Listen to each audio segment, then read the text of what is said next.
Hey there, beautiful human beings. Ryan Magic here. Welcome back to the Ryan Magic Show. Such a blessing to be here with you in this health series at the moment that we're on. So, in the last solo episode I did, we spoke about sleep, which is the first aspect of our health within the acronym that I use to monitor our physical health, which is SHED: sleep, hydration, exercise, and diet. And in this episode, we're going to cover hydration and we're also going to go through diet. And then we're going to finish with exercise in a separate episode. So today's all going to be about mastering how to eat really healthily. We're going to talk about kind of controversy between the extreme diets like veganism. We're going to talk about carnivore diet. We're going to talk about how do you find your perfect diet within that? How do you choose what to eat? We're going to talk about the key things to avoid nutritionally. We're going to talk about supplementation. We're going to talk about hydration. We're going to talk about the theory behind good quality food. We're going to go through it all. Okay. So it's going to be a very in-depth episode. Before we jump in, I just wanted to invite you guys who are resonating with the holistic nature of the way that I work as a content creator and speaker, that I run a workshop called the Art of Courage Workshop. And if you are getting value from my content externally, where I'm sharing a bunch of wisdom and theory, well, and you want to go deeper, then I have a workshop that's a 3-day workshop, very experiential and very customized to your experience of your life. How do you integrate and take the beauty of all the different areas of growth? How can you take the wisdom from spirituality, the emotional healing journey, the trauma work, mindset work, and then going out there and being able to use more externally creative aspects of life, like being on purpose, financial freedom, time freedom? How does it all integrate? How do we get the best out of all of it? And it all comes down to how do you navigate fear? And that means it's all about cultivating courage. If in order to evolve spiritually, you need to learn how to let go. That takes a lot of courage. In order to evolve through the emotional work, you need to know, and trauma work, you need to learn how to feel. In order to go through the more practical mindset stuff, we need to have the courage to be disciplined. In order to actualize big dreams in the world and financial freedom and time freedom, we need to have the courage to change and the courage to be seen. It all comes down to navigating fear. And that's why the workshop's called The Art of Courage, because I teach a way to integratively navigate fear. So if that feels like something you'd like to explore, you can go check out more information on my website, ryanmagic.com. There's a tab called Work With Me, and there's Courage Workshop as an option to choose in there. So you can go through the information. It's kind of a surface layer thing. If you feel the call, just dive in, and you can ask me any questions through Instagram at the Ryan Magic, or you can shoot me an email, ryan@ryanmagic.com, if you have questions. And I'd be more than happy to jump on, have a quick chat with you to see if it's aligned for you or not. So moving into the episode today, we're talking about health. Okay, we're talking about specifically hydration and diet in this episode, but holistically looking at physical health. The reason it's important, the reason it's valuable, as we spoke about in the last episode, is that it cultivates a high quality experience of life. It expands our threshold to hold big experiences in life, to be regulated so that we feel we have our prefrontal cortex on, we can critically think, strategically think, we can access our intuition, we can not get triggered as easily, and we can have a beautiful experience of life. And health is one of the biggest contributing factors to that. And diet and hydration are massively influential in our physical health. So we're going to talk about hydration first. And I'm just thinking in this episode, at the end of this episode, see how we go for time, but I may also go into, no, I'll do it in a separate episode. Let's just keep going. So hydration wise, the real bird's eye view is you want to be drinking 3 liters of water per day if you're a female body person, you're a woman, or 4 liters per day if you're a man. That's it. that's the science behind nailing hydration. A really important aspect to this is making sure, you can see if you're watching the YouTube version of this versus listening to this podcast, the YouTube version is obviously a video. So I'm holding up my drink bottle. I've got a 2-liter drink bottle. Now, all the water that I drink has been filtered with a mineral water filter. So getting a mineral water filter will help purify your water and free it of some of the nasties that is put into our water to keep it clean, quote unquote, so that it doesn't have disease and whatnot, but it makes it a bit more synthetic. We have things like fluoride put in our water and chlorine. We don't want to be drinking this stuff. Okay, so we want it to be fueled with more nutrients and minerals, which we can get from a mineral water filter, and we can purify it and rid it of some of these synthetic aspects that are made to make it less disease-ridden, but also takes the life out of the water and puts toxins in the water.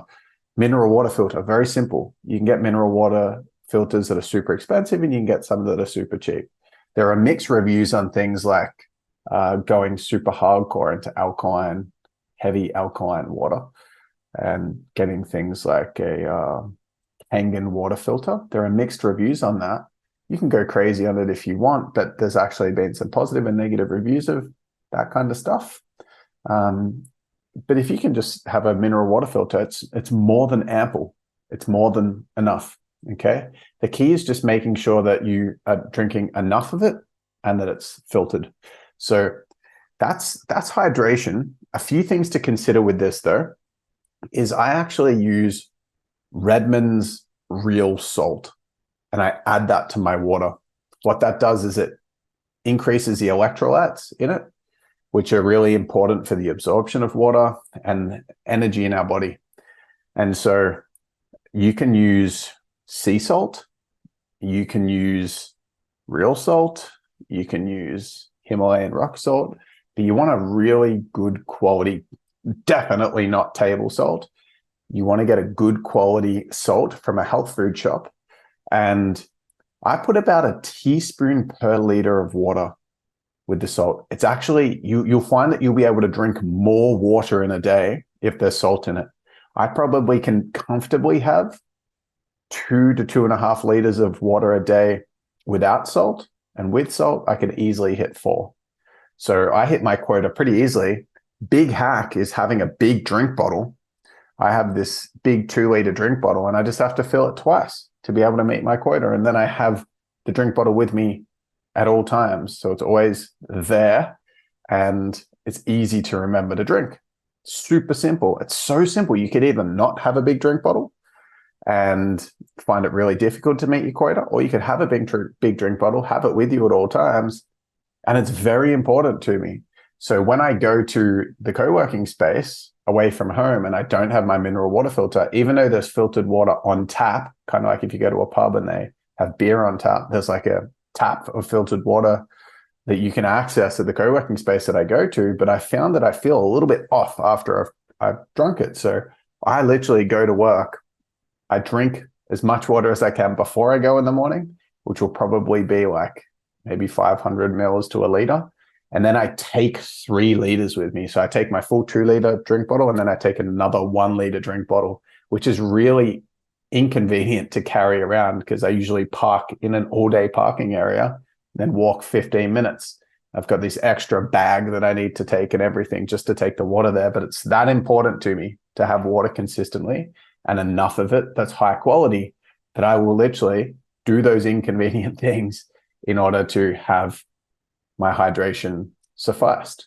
Now, hydration is such an important aspect to our body because our body is mainly water. And so if we're not drinking enough water, our cells dehydrate proportionally across our entire body, which decreases the functioning of every system of our entire body. And if you're not having enough water, and worse than that, you're having a lot of liquids that actually dehydrate you, like tea, coffee, soft drinks, cordial, different synthetic things that strip hydration from you, it can have some serious, serious, serious health consequences. So a mutual friend of a friend of a friend of mine who works in holistic health was seeing a patient that had a serious spine, some kind of degenerative problem that was causing this person to lose functioning of their spine. And this person had been battling with this chronically for a couple of years. And what happened was this patient, this lady, had been and seen spine specialists and got all these MRIs and seen specialist after specialist after specialist. And it was getting so bad that she became wheelchair bound. And she just could not figure out, like, what is going on here? And then after just seeing a holistic health coach that knows their stuff and knows the basics, health is very basic. Everything they're going to teach you in this series is more than enough for you to nail your health for the rest of your life, foundationally. So what ended up happening is this lady went to this holistic health coach, and this guy surveyed her on all the basics and said, like, are you drinking? Like, how much water do you drink a day? And she's like, oh, I get water in. I have tea every day. I have a lot of soft drinks. I have juice, a lot of juice, like apple juice concentrate, blah, blah, blah. And the guy was like, that's not hydration. That's not taking in water. That stuff dehydrates you. And so for years, she hadn't been drinking much water at all. And then what happened was the first prescription working with this health coach wasn't anything fancy, no surgeries, no fancy medicine. Just drink water. Drink like 3 liters of water a day. And within like 4 to 6 weeks, all of her problems were gone. She could walk again, solved everything. So the whole problem was that she was dehydrated. A lot of people underestimate the importance of water. Because I've been aware of it and so conscious of it for a while, there's times where I haven't had enough water and I can feel tired. I can feel sore.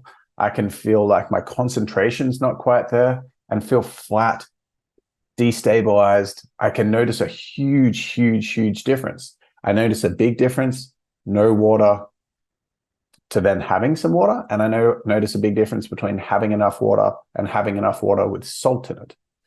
The salt makes a big difference because salt doesn't just contain sodium, which is a needed aspect of electrolytes and hydration, but also magnesium and potassium are also really important. And both of those are contained in salt. You don't get enough of what you need from both of those things, but you get some. It still supports, but you definitely get enough sodium.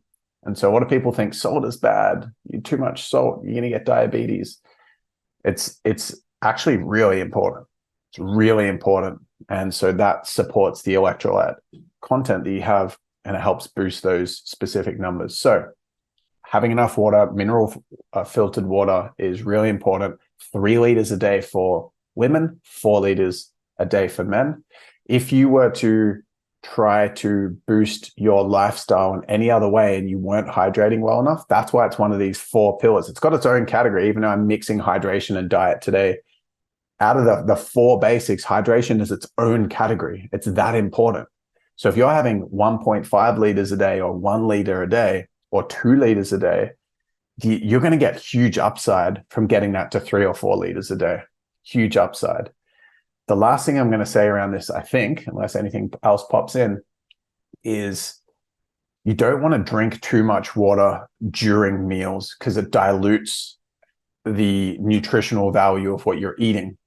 And so the key here is you want to make sure that you are drinking a solid amount of water 15 or 20 minutes before a meal. So sometimes let's say I finish a meeting and I've got to cram in lunch, and Shana will make me lunch. I get out of the meeting and I haven't been drinking water. I will not hydrate during the meal. I'll just sit in the dehydration and I'll eat, sit in the dehydration, and then make sure that like 15, 20, 30 minutes after that meal, I start to rehydrate really strongly, really strongly.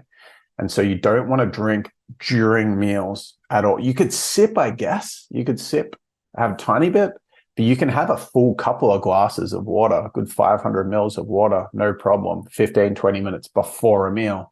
It actually helps support your digestion because it's not just all water sitting in your stomach. It's hydrating the body and preparing the body to be ready for digestion. So drinking 15, 20 minutes, a solid amount of water before a meal is important. And then don't drink again until 20, 30 minutes after a meal. When you wake up in the morning, having lukewarm or slightly warmer, like just warm in general, normal warm water or hot water when you first wake up can be a nice way to activate your digestion too. So if waking up first thing, having freezing cold water is kind of debatable. A lot of people think having cool water is absorbed more easily. The interesting thing is that if you put a bunch of really cold water in your you drink a bunch of cold water, what happens is it sits in your stomach and it won't actually get absorbed and put into your, what's that called? Oh my God, the intestines. It won't go into the intestines until it reaches a certain temperature. So your stomach has to sit with that water in it and until it's warmed it to the right temperature before it puts it into your intestines. So it's actually a bit of a myth that cold water is absorbed faster. I got told that when I studied physical education at school. And so it was incorrect. We need to have, we don't want to have super hot water, but just normal room temperature water is nice throughout the day. And then you can start even with a little bit of warmer water when you wake up in the morning. So when I wake up in the morning, I used to get told, you dehydrate overnight, you need to have heaps of water first thing as soon as you wake up. But what I found is that I'll usually have like a cup of bone broth, which means I'll boil the kettle and I'll put a little bit of bone broth glue. Best of the Bone is the brand I use, and you can buy like 40 teaspoons worth of bone broth glue. And then you scoop out a teaspoon, put it in the cup, and then you put boiling water in it and you make it into a drink. And I'll usually have that first thing. And then it'll wake up my digestion. Then I'll start drinking more water. And then I'll have a solid amount of water. Then I'll wait 20 or so minutes before I actually eat. So that's one thing. And then the last thing that I'll say is if you can try to meet your water needs consistently throughout the day, is better than massive skull, no water for a few hours. Massively sculling it, no water for a few hours. It's better to have like half a cup of water, 30 minutes later, half a cup of water, 30 minutes later, half a cup of water. And just doing that consistently throughout the day. You don't have to be perfect with it, but just so you know, consistency is good, and not giving yourself too much to digest at a time, because then it's going to sit in there and sweat, overloading the digestion. And if you can get your intake met a couple of hours before sleep, then you can stop drinking, and you're not going to need to drink and feel dehydrated right before you go to sleep. So you have to drink water to meet that hydration need, and then you wake up in the night and go to the toilet. Doesn't support your sleep quality. So that's all the things you need to understand about hydration pretty much. And just reiterating that having lots of tea, anything with caffeine in it, that isn't hydrating, it's dehydrating. It actually strips hydration from the body. So you want to make sure that you're having enough. The only other thing that's dehydrating is seeds, nuts, and grains. It's not like they're bad, you can't have them, and legumes. It's not bad to have them. You just got to be mindful if you're having a ton of rice, if you're having a ton of nuts, if you're having a ton of seeds, it's got a healthy connotation, but it'll dehydrate you. So you want to make sure you're not having too many seeds, nuts, grains, legumes. Okay. All right. Let's move on. Let's move away. I'm just going to take a nice big sip of water myself. That's got salt in it. To me, when I first started with salt in it, you can get it to a point in my experience where it's not salty enough and it tastes a bit weird. You can get it to a point where it's too salty and it's unbearable. And then I I've got this in-between point, and it's so satisfying. It feels like so satisfying to drink this. Like, it's unbelievably hydrating. It's seriously like, that was an amazing experience, that sip of water I just had. Seriously, it's so good. All right, let's move on.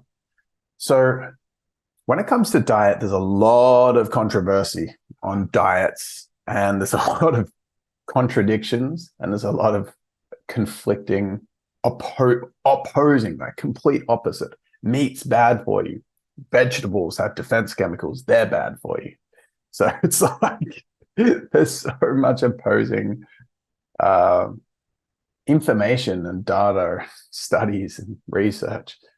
It's overwhelming, and it's a bit confusing. So I'm going to do my best to put that all to rest in this and give you the chance to make your own call on how you approach your diet. But there's going to be some objectively supportive pieces of information that I'm going to give you. So let's just talk about diet first, eating. So big picture strategy is organic whole food with the macronutrient ratio that works well for you. Okay. So let's start with organic whole foods. Whole food means non-processed. So if you eat a fruit off the tree, it hasn't been processed. If you have flour, then it's a grain has been taken and it's been processed down into the flour. So it's quite heavily processed. So the closer we can have it to the source, the more intact the enzymes are, the more intact the proteins are, and all the different aspects, the natural makeup, which has been designed, we've been designed to eat things in that way. So from a nutritional perspective, it allows our body to get all the supportive, because if we have like things that are concentrated, meaning that it's being processed and things extracted. Let's say you have vitamin C powder and the vitamin C is being pulled from it, or the fruit or wherever it was sourced from, then there are supportive nutrients and there are supportive elements to that food that would have helped with, it's kind of like if you want to increase your iron levels, if you just take iron, you're missing some adaptogens, you're missing some supportive enzymes and things that support the extraction of the iron. So there's certain things that need to be eaten complementary to certain specific micronutrients. When you eat them in their original source, they come stocked with that. They come stocked with it, pre-stocked. It's got all the supportive elements that you need to be able to digest and extract the nutrients from it. And so the more that we are having processed things, we're killing the food and the nutrients more and more, but we're also missing out on the supportive elements to the extraction of the micronutrients that we want. Micronutrients are vitamins, minerals, adaptogens, etc. Macronutrients are protein, fats, carbs. Technically, what's it called? Fiber as well. It's a type of carb, I'm pretty sure. So carbs, fats, proteins. So that's macronutrients. We need micro and macro. When we process things, we are killing the food. We are extracting the elements that support with the, we're taking out the elements that support with the extraction and use of those micronutrients. So whole foods are just simply objectively healthier, okay? So the more that we can eat them to source, close to their source. And so a whole food diet essentially means that you're having fruit, vegetables, meat, nuts, seeds, grains, legumes, and dairy as well. Dairy, like milk straight out of the udder or out of the boob, it is healthy, especially if it's raw, okay? Some people are lactose intolerant. Most intolerances can be superseded with a healthier gut and a developed gut. So anyway, going back to having the whole foods, it's just objectively healthier to eat whole foods and less processed foods. So when you're having like chips and takeaway foods, there's all these toxic, synthetic, heavily processed additives that are added into most things. Any takeaway meal you get, it's going to have a bunch of added. 99% of takeaway. If you go into any shops, okay, in your grocery store, and you go into all the different aisles outside the fruit and veg and meat section, go into any aisles, pretty much everything, if you look at the back of the packet, it's got all these extra things, okay? Like citric acid. You know, citric acid, what does that sound like as an example? Citric acid sounds like, oh, it's like lemon juice or like orange juice or something, right? Just that, that's what it is. No, it's actually black mold that is heavily processed in a lab, and it's used as a to extend shelf life. What's it called? Goodness gracious! And when I get put on the spot with names, preservative, it messes me up. All right, let's keep going. There's going to be lots of names I'm pulling in this episode. So citric acid, it's black mold made in a lab. 98% of citric acid around the world isn't just extracted straight from a lemon or a citrus fruit.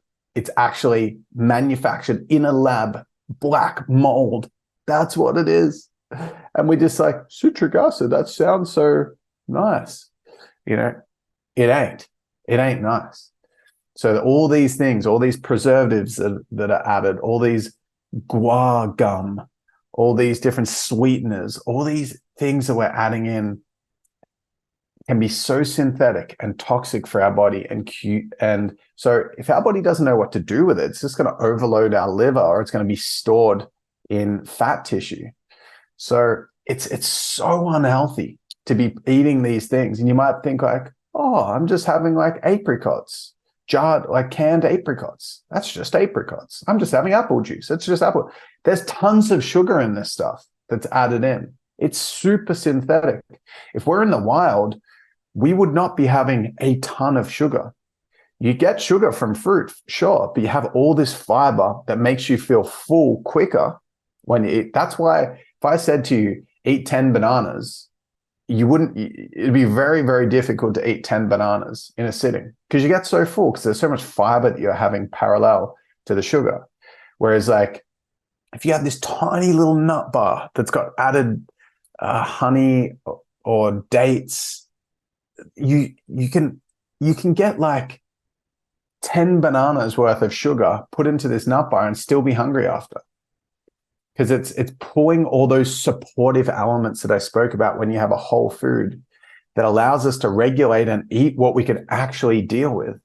But when we're processing the crap out of it, we're able to take sugars and preservatives and all these other synthetic junk and shove it in there and not even notice that if you have like let's say an up and go,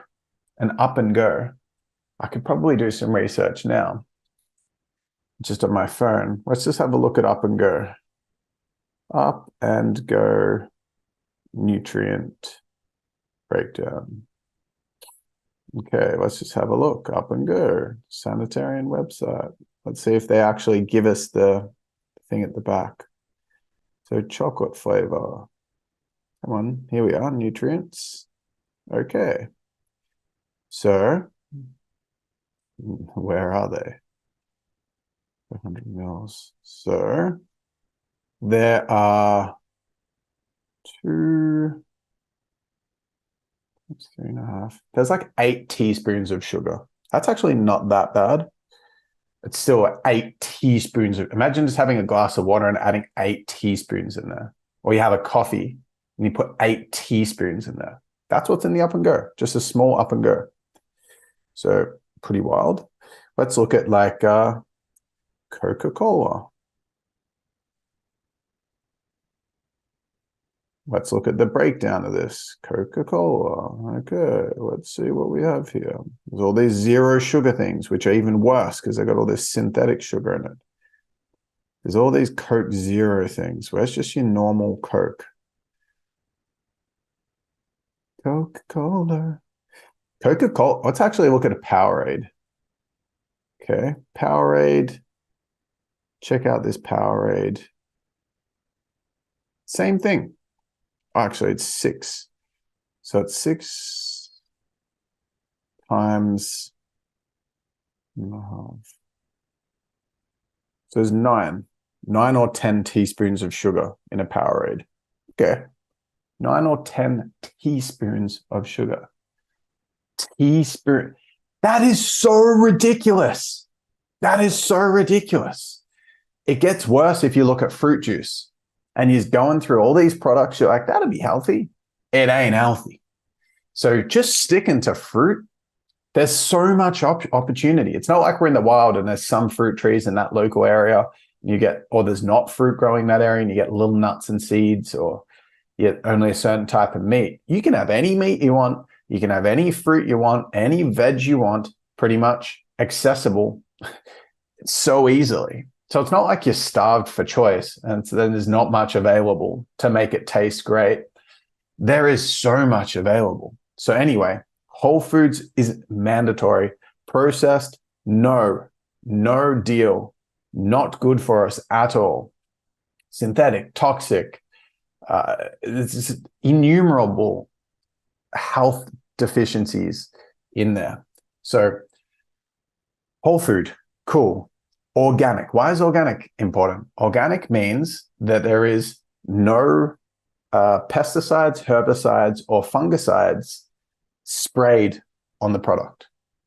So what happens, just to give a little kind of breakdown here, is crops that are managed with herbicides, fungicides, pesticides to keep the bugs away so they don't eat the fruit or vegetables or whatever. What happens is when this stuff is sprayed, it is toxic. It's meant to kill and repulse bugs, which are natural. And so what happens is all of that, when it rains or when they water the crops, all of the herbicides, fungicides, pesticides, the poison goes off the plants into the soil and it kills the life forms of the soil. So all of the nutritional value, if anyone's seen Fantastic Fungi, the documentary that's all about mushrooms and the mycelium networks that support all the different neural pathways in the soil, the intelligence of how the crops, plants, different vegetation, they all communicate to each other and share nutrients through pathways under the dirt. If you pull up healthy soil, there's all those white webbing in the soil. That's the mycelium. And what happens is under different, like we're using fungicides, pesticides, it's killing all of that. It's killing it. Studies have shown that there is 1/20th of the nutrients left, the life form left in the soil with pesticides, herbicides, fungicides, etc. It kills, that poison kills the livelihood of the soil, which is a biome. It's a microbiome. It's like our gut. There's all this bacteria and health networks and vitamins and minerals, and it's a living being. And that quality of the dirt, the quality of the dirt attracts the earthworms. The earthworms process and foster healthier, it eats all the waste that gets put in to the dirt, and then it shits out really healthy soil, which is then chewed up and eaten by the crops, which then determines how much nutrients gets put into the fruit or vegetables or the harvest. And so what happens when herbicides, pesticides, fungicides are being used, it kills the dirt, which means no nutrients is being grown into the plants. Very few, up like less than 5% of the original nutrients. A lot of what we're eating are dead fruit and vegetables. You go in and it looks similar. You look at the apple at Woolworths, Coles, wherever you are around the world, your local grocery store that's non-organic. It looks similar, but it's dead inside. Not only that, it's got all those micro traces of the herbicides, pesticides, fungicides that are inside of the fruit that you're eating. And studies have shown that those micro traces mess up our internal system because we're putting poison into our body.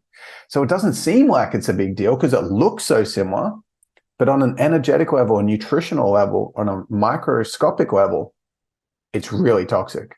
It's really unhealthy. So we're not getting enough nutrients. So we're going to eat way more to feel as full and to get the micronutrients we need. So we got to overeat because we don't get as much nutrients from just the basic food that we would have been eating in the past.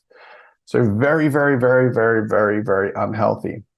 And if you can't afford to eat organic, you could potentially eat slightly less food. Most people overeat and eat more than we need anyway. So it's accessible. Always do what you can. There are certain fruit and vegetable there's like the clean 15 and there's the dirty dozen, like things that are super heavily sprayed and things that are sprayed less. For example, 97% of avocado trees around Australia aren't sprayed. So most of the time, like unless you're getting it from some super mainstream, high volume, cheap place, you're probably going to be getting really healthy avocado. I don't buy organic avocado. I just buy regular avocado. But apples, you're eating regular apples, they're heavily sprayed. Kiwi fruit, not sprayed that much. Mangoes, not sprayed that much. Most melons aren't sprayed that much. So you can do some research and go, what could you invest in organic with? What do you not need to invest organic with? So that's really important to factor in, that eating organic is crucial. It is crucial. So organic whole foods. So you're getting good quality vegetables and meat.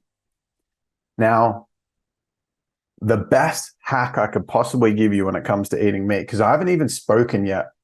You know what? I'm just going to intervene right now that we're getting on the topic of meat. And I'm going to talk about macronutrient ratio. So macronutrients, proteins, carbs, and fats. Macronutrient ratio is what's the percentage of fats, carbs, and proteins that you're consuming in your diet.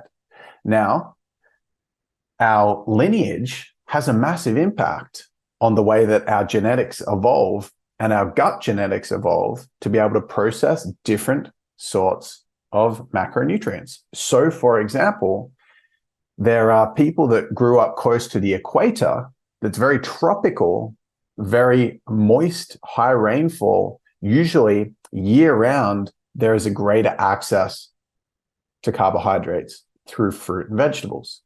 If you live in an area that's far away from the equator and there is drought, or it's dry, it's cold, some like closer towards the colder regions like Greenland, Iceland, you ain't growing fruit.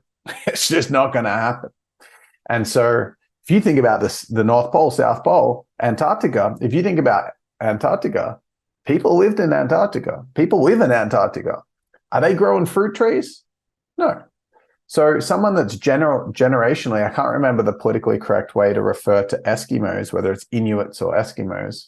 My apologies for any offense given through the less offensive name not being used. But they eat fatty fish as 90% of their diet, and only 10% is fruit and vegetables. So their gut is used to processing fatty meat as the main thing that they eat. And so their genetics, if you took it out there and you got them to watch the Game Changers documentary talking about veganism, and you put this Eskimo on a vegan diet, their gut is not going to know what to do. Their body's going to reject it, repulse it. It's not going to work well with them at all. On the same token, if someone grew up right near the equator and you put them on a carnivore diet and they're used to eating mainly fruit and vegetables for generations, their genetics have a predisposition to digesting meat fruit and vegetables easier. So if you put them on a carnivore diet, they're going to really struggle. And then there's those of us that are kind of in between. And so you don't have to think logically about where you're from. You can just test different macronutrient ratios. And the way to do it is you can look at the extremes and go, cool, if you do way better with fatty meat, then you can put 75% of your plate. Like when you eat a plate of food, you have 75% meat, 25% fruit and vegetables. Okay. Just as a rough guide. If you do better with fruit and vegetables, go 75% fruit and vegetables, 25% meat. Let's not be biased here. I intellectually think meat's bad. I intellectually think fruit has defense chemicals, and I'm not going to eat them. That is true. There are defense chemicals in certain vegetables, and they can be soaked, they can be steamed, they can be boiled to support. Food like kale, broccoli need to be soaked, whereas things that are like fruit, like tomato, does not need that. Avocado does not need that. It can just be eaten without those defense chemicals. So little side hack there. However, you get to experiment with your macronutrient ratio and try it. See how you feel eating more meat, less fruit and veg, or whether you eat more fruit and veg, less meat. Experiment. And maybe you do really well with half and half. I have about half and half. I try to lean slightly more towards having more meat because I noticed that I function a lot better on that. I went away and just fasted and only ate meat for 10 days. So I fasted for the first 4 and then had 6 days of eating just meat, no vegetables. And my skin cleared up. I felt fantastic. But I also noticed that I don't want to go too extreme with it. I like that balance. I'm not going to go way on the veganism. I'm not going to go way in the carnivore. I'm going to have like probably 60% meat, 40% vegetables. Works pretty well for me. I could probably go more meat, but that's where I kind of land with that. And that'll naturally put you on that. I'm not talking about fats here because fat is naturally in the meat. So if you have a higher percentage of meat, you're probably going to have higher percentage of fat unless you're having like a lot of seeds and nuts, which are not, in my opinion, the healthiest things in the world. They're not the healthiest things in the world. They're not terrible, but I just wouldn't have a ton of nuts. So yeah, I just think concentrate on that. Where do you sit? 75% meat or 25% meat or 50% meat? And then just have meat and vegetables. There's so many meal options. There's so many amazing meal options to have meat, veg, eggs. It's so many options. So many delicious, healthy options. Okay. So just pausing there for a moment, you get to be the judge. You get to use yourself as an experiment. If you're eating a lot of synthetic foods, if you're having a lot of like bread, for example, because I didn't mention bread, but only 5%, you ask a doctor, they'll tell you a different stat, but only 5% of the population aren't allergic to gluten. Wheat, yeah? Only 5% of people aren't allergic to gluten. That means 19 out of 20 people have some kind of gluten allergy. We normalize a inflamed gut.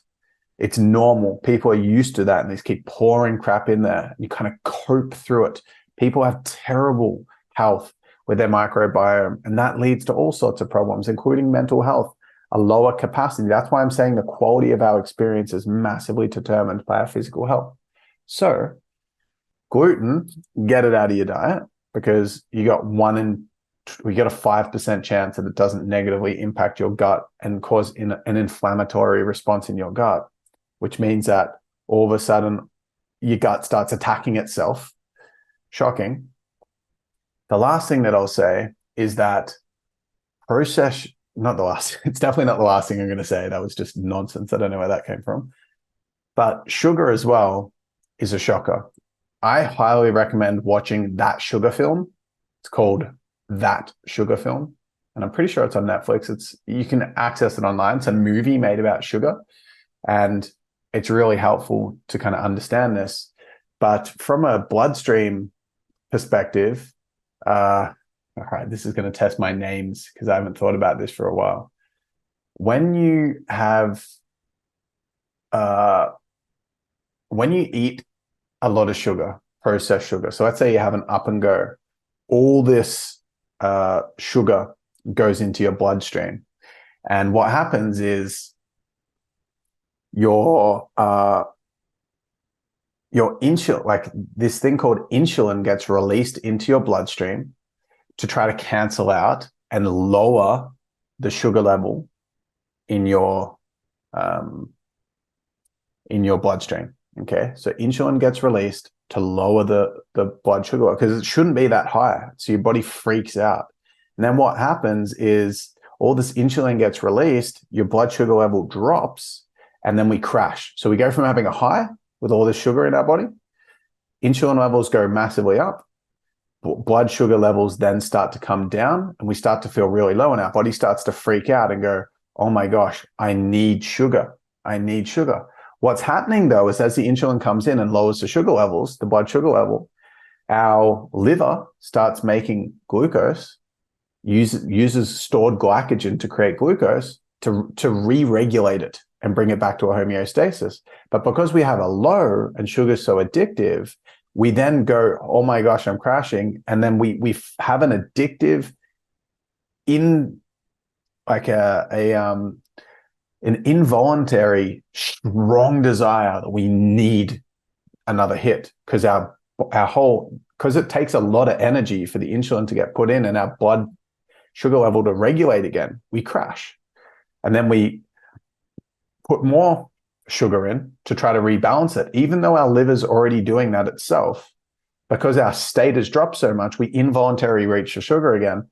And then what happens? Blood sugar level spikes again. Insulin gets released massively again, which puts heaps of strain on our nervous system.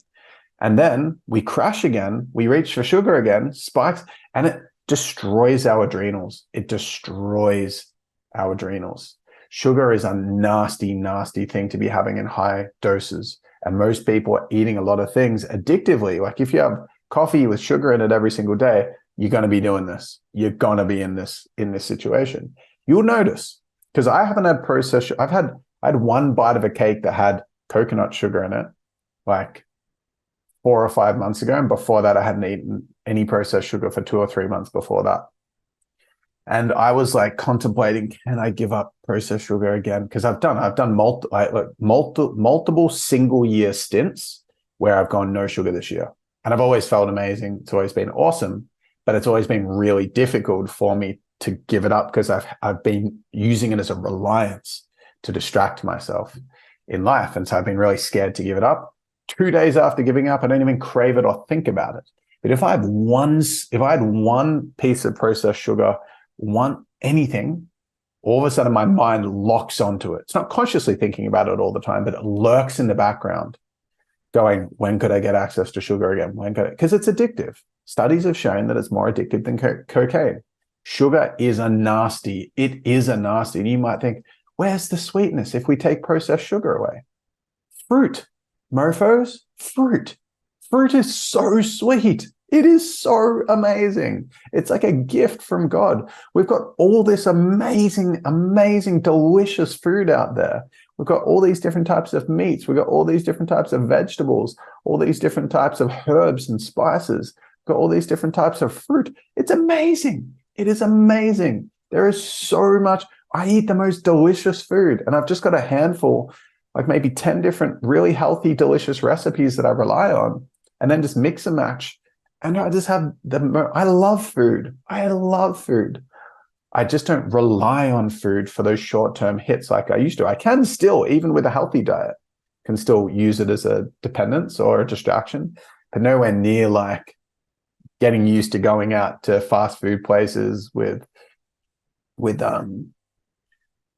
processed food, because it satiates, it activates the drama aspects of our mind that seeking it. It gives us that massive inflation short term, that massive spike, that massive high. And it tastes amazing. Like there's things that are synthetically made that taste amazing. And so we normalize that super high, over dramatized, satiating food. And we lose our appreciation for the subtle beauty of a really healthy, organic, natural diet. So anyway, macronutrient ratio. test it out, see what works for you. You'll literally have a ratio that works really well for you. But because we're so often disconnected from what's happening in our body before, during, and after meals, we don't even know what's working, because there's so much poison and confusion, and there's so much, what's it called, inflammation in our gut, that we don't know what's what. It's just crap going in there all the time. I've had takeout food twice over the last like 4 or 5 months. That's it. One of them was a healthy chicken and chip shop, of which I just had roast vegetables and chicken and free range chicken. And another one was a healthy chicken bowl. That's it. I am not going to be eating any crap. It's just not acceptable. I'd rather sit in the discomfort of wanting to lunge for that distraction. Or if I really want a distraction, I'll find a healthy version. I'll make banana ice cream with bananas, splash of milk, and some nuts. That's it. And it's freaking delicious. And just not poisoning my body. So I'm getting a bit extreme here. I'm just going to ground, just settle down a little bit. So that's the macronutrient ratio. Test that out. So we got whole food, organic diet, okay?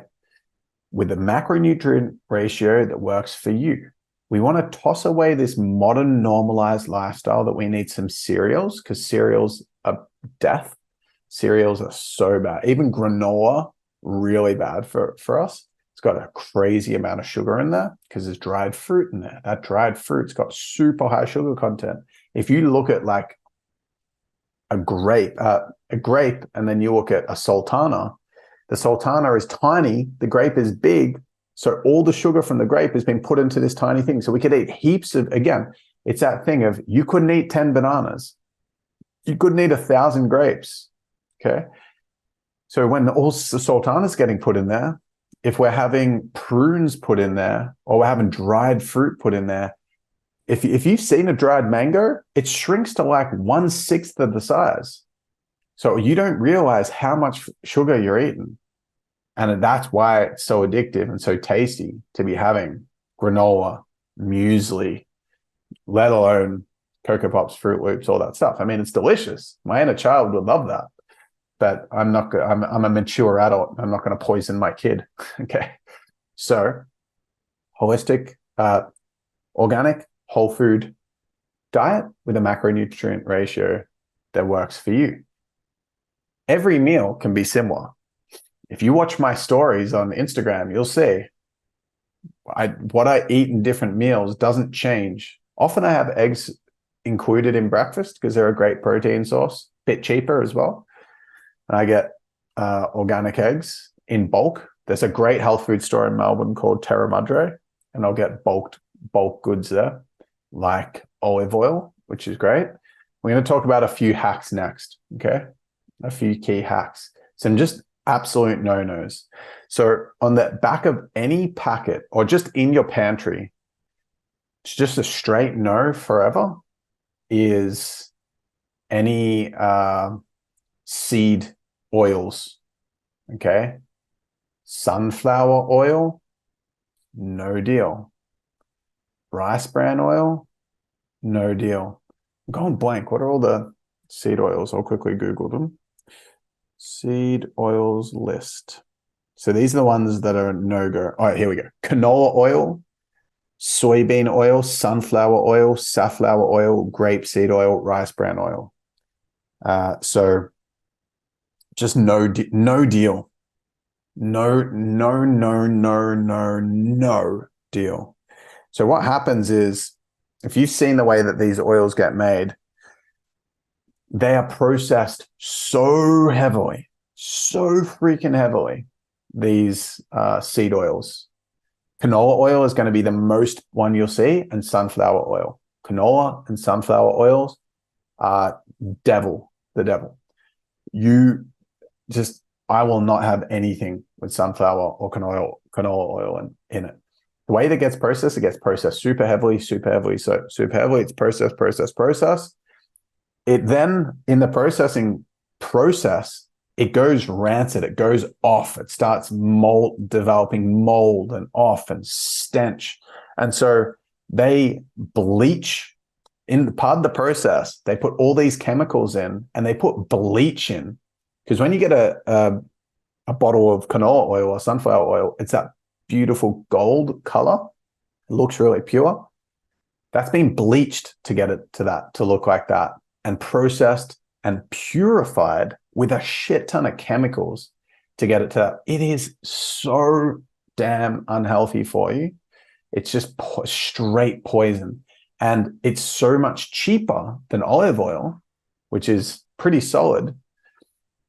And so a lot of people will use these oils because they're so cheap, right?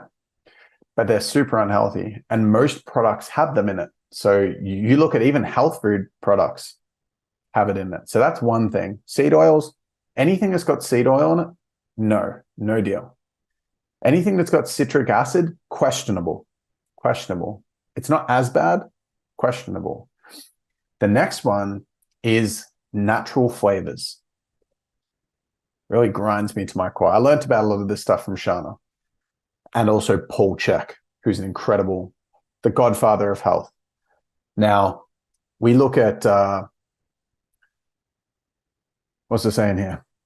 We've got seed oils, 0 chance, citric acid, medium, and natural flavors. Natural flavors are not natural.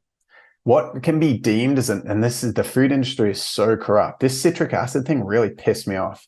Hey, it's lemon juice. That's kind of what it sounds like. That's why they use that terminology, because they don't want to scare people off. They want it to say something that, oh, it's lemon juice. It ain't freaking lemon juice. And they're just taking us for fools.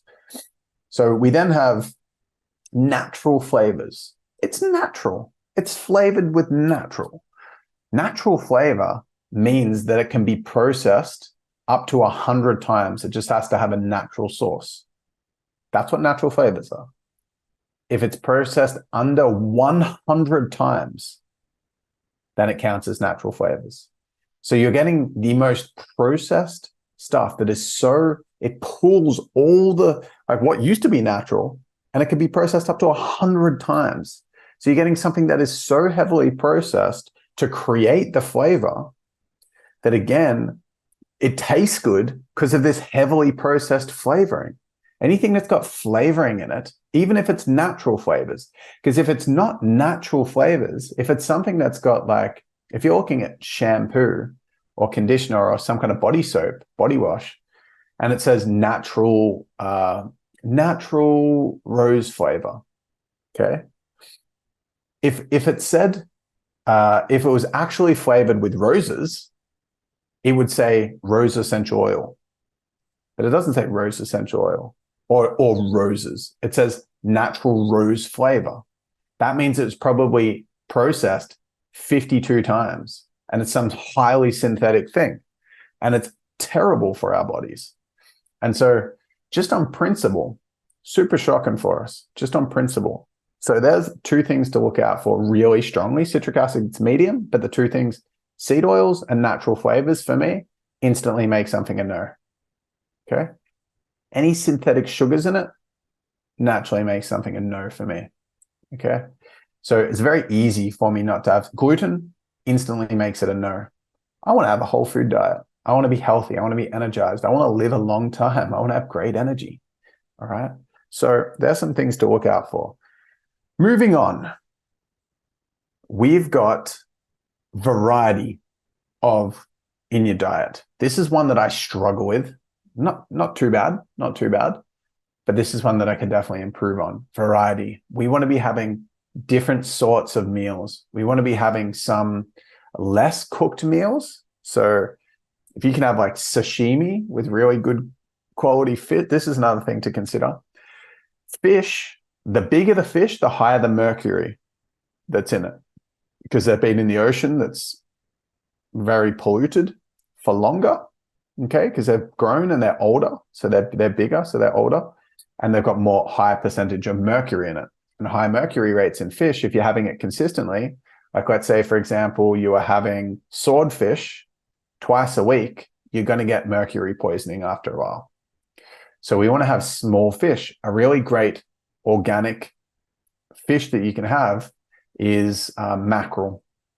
Mackerel, sardines, these are small canned fish. Anchovies, mackerel, sardines, anchovy. I buy in bulk the brand Good Fish, which in olive oil, and mackerel. It's not as good as eating fresh small fish like whiting, which would be really healthy. But I try to get a variety of different fish in, okay? Because there's so many healthy omega-3s. And because our diet has naturally got so many omega-6s in, there needs to be a ratio of omega-3 to omega-6 in our body to keep it regulated and healthy and in homeostasis. And our diets naturally have an exorbitant amount of omega-6. So we need to increase our omega-3 to get the ratio better. Peanut butter is something that is not very healthy because it's got such high percentage of omega-6 in, and you got so many peanuts used to make a small amount of peanut butter. So we have massive amounts of omega-6 that we're having, puts the ratio out. So getting healthy omega-3s in through fish is really important. There's lots of other nutrients too. So I will tend to go to the fresh food market once every week or 2 weeks, and I get a sashimi platter. I don't even like fish. It doesn't even taste that good to me. And I'll just eat a bunch of raw fish. See, when we have meat raw, as long as it's not like chicken, when we have healthy, raw, clean meat or less cooked meat, it's got more enzymes in it, which are vitality creating. If we cook something a lot, it kills a lot of the enzymes. That's why pasteurized milk, which means it's heated to kill any bacteria and stuff in the milk, but it kills the enzymes too. When you're having pasteurized milk versus raw milk, it's dead milk, really. Like dairy that's been pasteurized has kind of been killed. It's not completely dead. There's still vitamins and minerals in there, but a lot have been killed. So we want to have a variety of different types of meals, meaning you can have like soups, you can have roasts, you can have raw fish, sashimi, you can have salads, you can have different bowls, and just mixing it up, mixing out the type of meat. You can have lamb, you can have goat, you can have beef, you can have chicken, you can have fish. There's so many different types of fish. You can have turkey, you have so many different types of meats. You can have so many different types of veg. So just do your best to get variety in there. Different sorts of, if you're always having roast, see if you can get some more salads in. If you're always having salads, see if you can get some more roasts in. You just see if you can mix it up a little bit, okay? And that's really, really helpful. It gives your body all these different vitamins and nutrients that it can use to keep you healthy and vital, just naturally. So when you're going to the doctor and or you go to a naturopath, you need to supplement this and supplement this and supplement. You're not going to need to supplement anything long term. Like if you spend the next 5 to 10 years eating a organic whole food diet, and you go to a naturopath in 10 years time, and it's lots of variety, they're going to look at it and go, huh, everything seems great. You don't need any supplementation. So in the long term, you'll be able to supplement. If you want to get a quick fix, you go to a naturopath and you're really low in something because you've been missing that from your diet for ages, and you've been eating all this unhealthy stuff, which has caused inflammation in your gut, and it doesn't know how to extract the nutrients properly. Then they might say, it's going to take a while to rebuild your vitamin B levels or your vitamin E levels or your omega-3 levels. So we're going to supplement this stuff. But if you eat a variety of different food that's organic, whole foods, in the long term, you're going to be sweet. And this is my philosophy. People are like, hey, do you want to go do this and hack this and try this fast and do this thing? It's like, no, I'm pretty good with just eating my organic whole food diet. Long term, I'm going to be sweet in every area. So I'm just going to keep doing that. But variety is a really important piece to that. Okay. So moving along, I'm just trying to think if I've forgotten anything there. Nah, it's a lot to play with. Moving along, supplementation. What is worth supplementing? Because there's some things, like I said, with the soil quality and the fruit and just the produce, the fresh produce quality. There's one other thing I'm going to talk about with meat. But with the quality of produce being so much lower, it's way less vitamin and mineral rich than what it used to be. There are certain things that we don't get in our diet as well as what we used to. The one main one that kind of needs to be supplemented for us to stay healthy is magnesium. So getting a magnesium supplement and also having magnesium baths, Epsom salts, it's also called, magnesium in the bath. You can order like 20 kilo tubs of magnesium salts, and you can put them into your bath. And because your skin absorbs 40% of what's put on it. So if you put sunscreen on, 40% of whatever's in that bottle gets absorbed. If you're having like using all this soap and different kind of body care things like deodorant, you absorb 40% of what you put on your body because your skin is an organ and it absorbs. So if you have a magnesium bath, it absorbs magnesium. You can do that to increase your magnesium levels, but you can also supplement it. And I highly recommend supplementing that. I supplement that. I have probiotics. I also have bone broth. I buy that bone broth glue that I spoke about before. And that leads me to two other meat things that I want to mention. One is that if you're buying your meat organic, which makes it a fair bit more expensive, probably double the price, you'd be better off eating half the amount of meat at double the price than you would to be eating, I get way more. Just eat less meat and get it organic. But even with organic meat, this is one thing this is one of the hacks of all hacks, because meat is so nutrient dense. Red meat particularly is so nutrient dense, so good for us, that it's important to be eating it in some ratio. You might feel better having more fruit and vegetables. That's cool, but you still want to incorporate it in some ratio. But if you're getting organic meat, that means that anything that is fed to the cows or whatever animals they are is not sprayed with herbicide, pesticide, fungicide. So they're eating healthy things. So if it's organic grass-fed, the grass hasn't been sprayed. All right. They're not finished with grain to fatten them up, and that hasn't been sprayed. So that's what that means. But it's healthier because you don't want the animals that you're eating just to be eating a bunch of crap, because then you're eating their muscle, their body quality is low. What ultimately is so much healthier for us is wild caught meat. And what that means is something that was hunted in the wild and caught. So in Australia, we can get wild caught kangaroo, wallaby, and venison deer that are caught in the wild and sold in supermarkets. In Coles and Woolworths, the two major supermarket chains in Australia, sell kangaroo, venison, and wallaby. You can buy that stuff from the supermarket. And the cool thing about wild caught meat is that if a cow's just fed grain, the same grain, grass, just the same grass. If that animal, let's say it was a deer in captivity, was fed grain or just one type of grain, or hybrid grain, two types of grain, or just grass, they're eating one thing. Imagine if you just ate celery, that's all you ate. You're going to be missing a lot of different nutrients. A wild caught deer eats grass, lots of different types of grasses in the wild. And I've observed animals.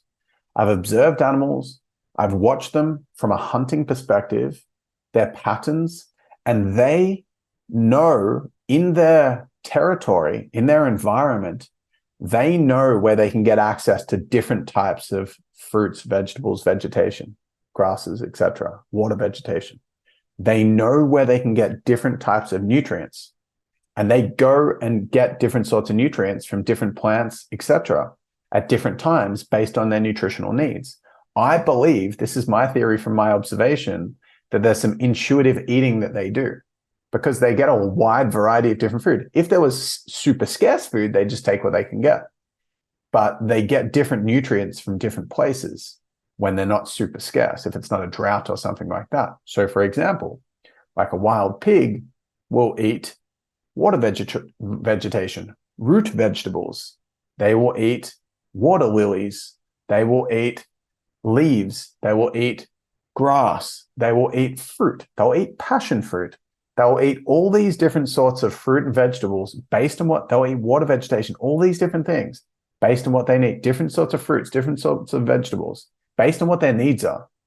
So think about the quality of the meat. And I've tasted it and caught it wild and then eaten it. The pork that I had from the wild boar that I caught, wild pigs, tasted nothing like what I've eaten from a supermarket, even in organic, because I buy mainly organic meat. Nothing.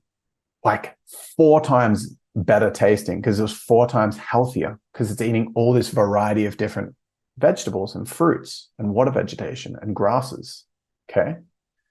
So if you can get wild venison, wild caught venison from the supermarket or from a butcher, or you can get wild caught goat, or you can get wild caught kangaroo or wallaby, it is significantly healthier than eating even the highest quality organic food because they're not fed a variety. Even if it's a little bit of variety, it's not based on what their needs are. They just take what they're given. And so it's not that popular, so it's not that expensive. It's probably more expensive than like non-organic beef, or non-organic chicken would be cheaper than wild caught venison, but it's not that much. For example, 1 kilo of kangaroo mince, which is 100% kangaroo, different parts of kangaroo, is $14. And it's often on special for like $12.50. Okay. If you go to an organic, like the organic butcher that I get a lot of my other meat from, it's $30 a kilo for beef mince. So it's less than half price for a significantly healthier cut of meat and type of meat. So that's one thing I want to mention. The second thing I want to mention around this bonus thing I want to mention around meat is that offcuts of meat have way more micronutrients than popular, nice tasting cuts that we're used to, aka the most nutrient dense thing on the planet, a body part on the planet to eat, meat on the planet, cut of meat to eat on the planet is liver. Liver is incomparable. Any tribe's person, the tribal chief is offered the liver first because it's going to be the best for him. It's the prized cut in tribes and in amongst animals. If there's a pack of wolves that kill an elk, the pack leader is going to get the liver first. If there's a tribe of people, like in a wild tribe of humans, the tribal chief gets the liver. If there is like orca whales have been known to kill great white sharks. Do you know why they kill great white sharks? They just take the liver and they leave everything else because it's so nutrient dense. Now, what happens for us? We're having the sausages. We're having the beef brisket. We're having the steak. We're having bacon from a pig, which is the top layer of fat and fatty meat. We're having all these things that we like, chops, etc. But we're avoiding the offcuts. We're avoiding the liver. We're avoiding the heart. We're avoiding the kidneys and eating high volume of other aspects of those animals. So because we're not used to the taste, and they usually have a strong, like it's a metally taste. I will admit that the wild bull liver that I had, that I ate straight out of a fresh hunt, like a fresh kill, I ate the liver straight out of the cow, the wild caught cow, and it didn't taste strong at all. But the organic liver that I purchased from the butcher that I go to has a really strong metallic-y kind of taste. It's very difficult to get down. It tastes like crap, in other words. And so because it's so unpopular because of the taste, it's super cheap. I think it's like $13 a kilo, something ridiculous, $15 a kilo to get organic beef liver, which is like 30 times more nutrient dense than the $110 per kilo Wagyu beef steak or the eye fillet steak. So getting that in your diet is going to make a massive difference. The worst tasting offcut that exists is kidneys. There's a lot of fat around the kidneys if you get it out of an animal. But if you get the kidneys from a butcher, all the fat's been taken off. The fat tastes good. The kidney tastes terrible. So you're going to get the kidney. I found that beef heart, which is so cheap, way cheaper than beef roast, way cheaper than beef steak, is so cheap, and it's more nutrient dense, and it doesn't taste too strong. Beef liver tastes very, very strong. Very strong taste. It's very difficult to get down. But what I do is I buy a beef liver, I cut it up into tiny pieces, I lay it out on some baking paper, chuck it in the freezer, and then they freeze and they don't stick together.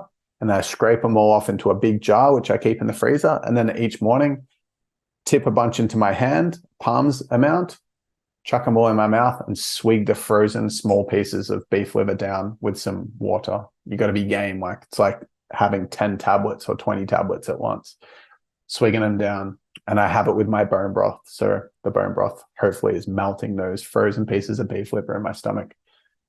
So super nutrient dense. Having offcuts of meats cheaper, wild caught meats cheaper, and it's way healthier. So I'm just going to mention that as well. Moving along, because we're covering lots of ground here. Supplementation. Already spoke about the supplementation. So magnesium, get that in you. Probiotics, get some of that in you. Offcuts of meat, it's got lots of different nutrients in it. Get all that in you. So having said all of that, another really key important aspect is not overeating. If you eat too much, your body struggles to digest it. It puts stress on your digestion. This can be a difficult one. And this brings me to the last thing that I'll say is if you struggle to eat healthy, it's because your mind is using it as an emotional crux, a distraction tool, a sedation tool.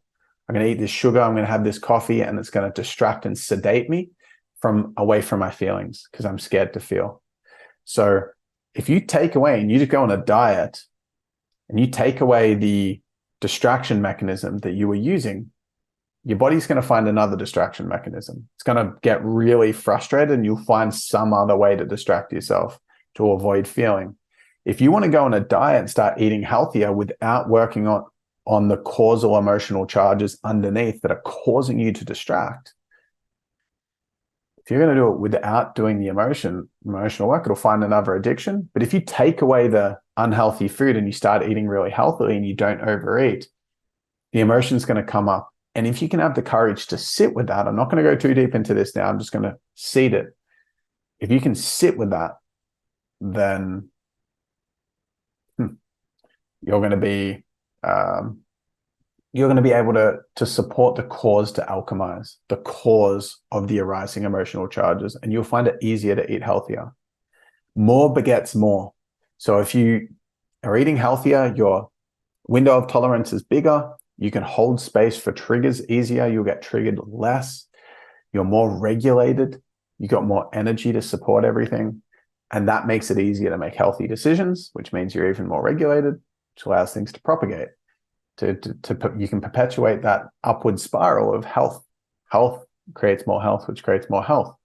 But if there's lingering emotional fears underneath and emotional pain underneath, it's going to come up and overshadow everything else. And you're going to desperately want to distract with sugar, caffeine, all these different distractions. Maybe you'll stop eating unhealthy, but you start binge watching porn. Maybe you start scrolling heaps on social media. Maybe you just keep getting addicted to TV series on Netflix. Maybe you're watching YouTube videos 24/7, or you start smoking or vaping.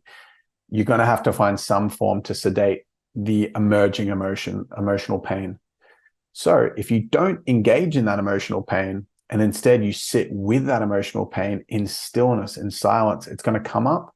You're going to be able to hold it. It's going to be very uncomfortable, but if you stick around, it's going to feel like you're about to explode, like you're going to pop your lid, and then it'll alchemize. And that's how you can support proactive, ongoing, healthy habits. And so I'm not going to say more than that on that front because I've gone through heaps in this episode. We've got the hydration covered. We've got the diet covered. In summary, 3 or 4 liters of mineral filtered water a day for hydration, whole food, organic diet with a macronutrient ratio that suits you from testing, eating as many offcuts, wild caught meat as you can, lots of variety of food, and getting magnesium, probiotics in your diet, and avoiding anything processed. You do those things, you're going to have such amazing quality of health long term. Chances are there's damage to the gut, and that damage to the gut is going to take a while to repair. So if you just go, cool, I'm just going to keep eating like this for the next 10, 20 years, the rest of my life, it'll hit a point where it gets super healthy and it repairs fully, and it's awesome. But you've got to just start and then give it some time to repair. So epic job getting to this point in the video. I'm noticing that I'm feeling a little bit tired just through sharing all this stuff. A lot of information, lots of mental overload, but hopefully that's really supportive for you. Hopefully you take it on board and lean in. I promise you it's worth it. There's so much, you're not missing out. I have so much delicious food: beef ribs, beef brisket, steaks, roast pork, roast lamb. I have sashimi.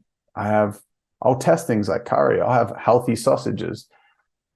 There are so many delicious things that I eat on a weekly basis. Eggs are delicious. I have roast vegetables. I have fruit. I have fruit and cream. I have fruit and yogurt. I have different broths, different soups, salads, like so much yum. This stuff is delicious. It is I have chicken parmigiana. It's freaking awesome. It's yum as. I have all this done in a whole food healthy way. So when you start to learn, if you lean in, it might feel daunting initially, but give yourself 5 different, like 1 week at a new recipe in that you can bulk cook, and this makes everything else so much easier. I have banana ice cream is my biggest hack. Fruit, yogurt, fruit and cream, and banana ice cream, where I can have like a banana ice cream bowl. Sometimes I'll even have like banana ice cream, which is just bananas, nuts, and a splash of milk. And I'll put some cream on top, and I'll put some nuts on that. So delicious. And some cacao nibs. Hot cacaos. I can have hot cacao. That's delicious. It's like, there's so many amazing things that I can have that are delicious. I'm not missing out by not smashing Cadbury Dairy Milk, because there's so many other delicious things. I'm just making a choice. I want to have a more fulfillment than I want short-term gratification, which is so challenging initially. It's scary initially because your body knows, oh gosh, I'm going to have to sit with more emotional pain if I do this. I don't want to remove these crutches. But long-term, you will just get past that stage. You'll stop craving it. You'll be so vibrant and healthy. Give yourself this gift. Please give yourself this gift. I'm cheering you on. If you got questions, let me know. If you want to just follow my Instagram, I put pretty much all my meals that I eat on there, so it'll give you different ideas. But I'm early on my journey, cooking most of my own meals and doing all this stuff. Like I'm early. I'm going to get so much better over time with variety and different sorts of meals I can cook and making it taste delicious and stuff. So early on the journey, it's a lifelong journey, and it gets easier and easier and easier. So start. You got this. If you found this episode valuable, please share it to your friends. Please put it out there through socials. Please, I want to get this message out there. I've got $750,000 plus worth of wisdom. I've got an experience of just living and breathing this as best as I can with all the different areas of life. And I'm at the point where I'm ready to start putting it out there more. And I'd love your help to spread the message, get it out there. And if you found what I spoke about in the episode super valuable and you want to like master your life, you want my support in helping you go to that next edge of your fulfillment, come to the Art of Courage workshop. Check it out on ryanmagic.com. Love you guys to bits. If you have any ideas for episodes that you want me to do, send me a message, send me an email, and I'll consider doing one. Love you guys. I'll see you in the next episode. Peace out.